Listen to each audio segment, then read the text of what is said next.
est à mon côté, je préfère que vous lui passiez la parole et que lui-même s'exprime de vive voix pour que les gens puissent avoir la vérité. Alors, donc vous avez la parole, je vous demanderai tout juste de vous présenter, pour qu'on sache qui vous êtes. Vous êtes, à part que vous êtes un ancien député, donnez-moi votre nom et donc tout ce qui a trait à cette loi qui a été votée, quand, où, comment, pourquoi, comment cela s'est passé. Merci madame, je suis Alassane Zoumarou, je suis diplomate, ancien député à l'Assemblée nationale de 1999 à 2003. Et c'est au cours de cette législature que j'ai été approché par une ONG CIAF Bénin, donc, que dirigeait Madame Victorine Boulani, qui m'a contacté pour voir avec elle comment nous pourrions faire voter une loi en faveur de la lutte contre les mutilations génitales féminines. Alors puisque moi je suis dans une région où cela se pratique, et je me battais d'ailleurs contre le phénomène, parce que chaque fois que j'étais dans ma région, j'étais contre le phénomène, alors j'ai profité de cette occasion pour élaborer le projet de loi qu'elle avait déjà fait pour le rendre beaucoup plus accessible aux députés donc, de cette législature-là. Et un travail a été fait pendant plusieurs mois. Nous avons corrigé, avec la commission des lois, on a corrigé tout ce qu'on pouvait corriger et on a fini par adopter cette loi-là en février 2003. Donc en janvier 2003, et aujourd'hui pour donner un instrument juridique à notre État afin de pouvoir combattre juridiquement le phénomène. Parce que même si le combat se faisait, il restait qu'il n'y avait pas un cadre juridique qui pourrait accompagner l'effort de toutes les ONG, en l'occurrence CIAF, qui était effectivement l'ONG pionnière que nous avons connue et aujourd'hui qui est une ONG vraiment par laquelle tout le monde sait qu'on peut passer pour lutter contre les mutilations génitales. Donc j'écoutais tout à l'heure Madame Müller, moi je ne l'avais jamais connue. Au Bénin, je n'ai jamais entendu parler d'elle et il était très très difficile quand même de penser qu'en une année, on pourrait éliminer complètement, totalement toutes les mutilations génitales féminines.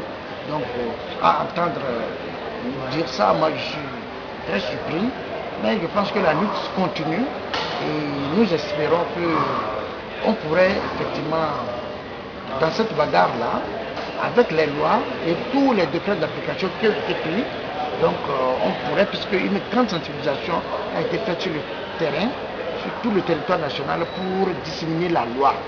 Aujourd'hui, tout le monde est bien informé. Et ça, moi, je pense que ça s'est fait entre 2004, 2005 et 2006. Madame Müller, peut-être, n'était plus là. Et moi, je suis vraiment surpris. Je ne suis pas contre ce qu'elle a dit. Mais je ne sais pas. Je ne sais pas où est-ce que vraiment, par quel truchement, par quel effort elle a pu introduire une loi. La loi a été introduite par moi, Zoumarou Alassane, et tout le monde au Bénin m'appelle la loi Zoumarou, tout le monde connaît. Cette loi-là, c'est la loi qui a été initiée, proposée au Parlement pour lutter contre les mutilations génitales féminines. Mais moi, je suis encore plus surprise que vous quand vous me dites que vous ne connaissez pas Intact. Parce qu'en Allemagne, on a l'impression qu'il n'y a qu'Intact qui a fait un travail quelconque dans votre pays. Or, si vous ne connaissez pas étant du Bénin, vous venez directement du Bénin. Comment vous nous expliquez, je dirais peut-être comment vous nous expliquez le fait qu'une étrangère puisse se permettre de venir dans un pays et agir, en fait, si je comprends bien, sans s'adresser aux autorités du pays. Mais c'est ça le paradoxe, parce que je sais très bien, même en Allemagne, aucun étranger, fût-il même un Allemand, un national allemand, ne peut pas faire passer une loi à l'Assemblée nationale. Un citoyen allemand, et c'est comme ça dans tout le monde entier, pour faire passer une loi. Alors ça se passe de deux manières chez nous. Soit c'est une proposition de loi faite par un député qui siège, ou bien c'est une loi qui a été introduite sous forme de projet de loi par le gouvernement. Bon, supposons que la presse se soit trompée. Supposons, peut-être pas la loi, mais le décret d'application. Qui est-ce qui l'a introduit? Non, ce n'est pas vrai. Le décret d'application est introduit par l'exécutif, le gouvernement. Après que la loi a été votée, le décret d'application, c'est l'exécutif, c'est le gouvernement qui l'introduit. Ce n'est pas possible que ce soit un individu. Ça, c'est une question de forme juridique. Donc, on ne peut pas du tout penser. Et vous pourriez demander, si vous avez la chance de rencontrer Mme Müller, si elle connaît le député Zoumarou. Elle vous dira non, qu'elle ne l'a jamais vu. Alors, si elle ne m'a jamais vu, ce n'est pas possible que ce soit elle. Moi, je ne m'en vante pas, c'était mon devoir en tant que député. Si une ONG a fait le travail, de l'accompagner. Moi, je l'ai accompagné, je suis très fier, et parce que je suis invité à cette occasion pour des réunions, des conférences internationales, pour avoir été l'initiateur d'une proposition de loi à l'Assemblée nationale. Donc, Mme Odoulami me fait l'honneur tout le temps que c'est possible de m'inviter à des conférences internationales, ce n'est pas la première fois, pour discuter avec les collègues africains et mettre les pays qui n'ont pas encore voté la loi, voir comment on pourrait les sensibiliser, comment ils pourraient prendre un exemple, l'exemple du Bénin, pour introduire quand même une proposition de loi dans leur assemblée. Donc voilà les raisons pour lesquelles nous sommes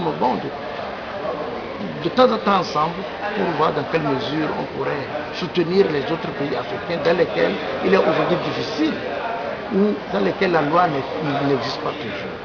Ok, merci. Je crois que madame veut ajouter quelque chose. D'abord, je voudrais juste ajouter que le CIAF Bénin a fait un plaidoyer au niveau des chefs traditionnels que sont les rois pendant au moins un an, avant qu'on ne dépose. Mais que le 9 août 2002, l'Assemblée nationale nous a reçus et c'est là où on a fait le plaidoyer, la sensibilisation avec tous les députés. Ce jour-là, vraiment, lui-même, M. Alassane, l'honorable Alassane Soumarou, c'est un grand honneur pour me répéter, parce que j'étais vraiment assise là où les députés s'asseyent pour parler aux autres députés. Donc c'était nous deux qui étions à l'honneur ce jour-là. Est-ce qu'on voyait? Donc ça a été présenté à la télévision, tout a été filmé, film a été montré. Donc ça ce n'est pas du tout un mensonge. Nous avons des preuves palpables. Donc ensuite, la loi a été votée le 21 janvier 2003 et promulguée par le président de la République le 3 mars 2003. Donc on connaît la loi 3333 2003-03 du 3 mars 2003. C'est la loi qui réprime les mutilations génitales féminines au Bénin. Alors, non pas que nous ayons quelque chose contre le travail que madame Muller a fait, mais le 9 mars, elle a fait une déclaration qui, quand même, on doit vous dire, a choqué tout le monde. Madame Muller s'est permis de comparer les femmes qui excisent leurs enfants, les femmes qui donnent leurs enfants en crèche, qui envoient leurs enfants à la crèche, aux femmes africaines qui mutilent, qui excisent leurs enfants. Que pensez-vous d'une telle comparaison, comme vous entendez cela? Enfin, c'est choquant. C'est choquant, ça veut dire que Mme Muller ne connaît pas encore les conséquences néfastes des mutilations génitales féminines.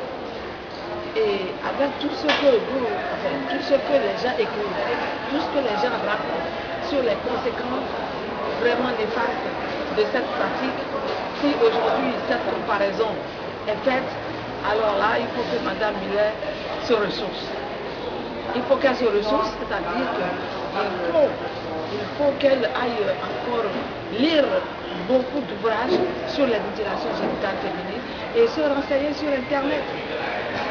Sur Internet, parce qu'aujourd'hui, nous avons quand même Internet qui nous donne beaucoup d'informations pour savoir vraiment ce que c'est. Au moins aujourd'hui, en tant que président du comité interafricain qui regroupe 28 pays africains, des groupes et 16 groupes et sections étrangères, et je pense que nous ne pouvons pas, ce n'est pas un mensonge, c'est toute une vérité et ce n'est que la vérité que nous disons. Il faut que Mme Muller vraiment revienne en elle-même et que l'on reprenne le combat ensemble pour vraiment réussir notre mission, notre combat. Voilà, je vous remercie, madame. Merci aussi, merci. Bon, je vais vous